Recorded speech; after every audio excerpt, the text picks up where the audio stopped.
We all learned that ASD causes wide fixed splitting of the second heart sound. But why is it fixed? In a normal heart, inspiration draws more blood into the right heart, delaying pulmonary valve closure. That's physiological splitting. But in ASD, there's constant left-to-right shunting.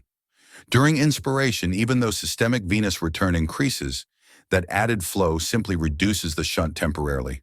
During expiration, the shunt increases again. This reciprocal dance keeps right ventricular output in pulmonary valve closure consistently delayed, regardless of respiration.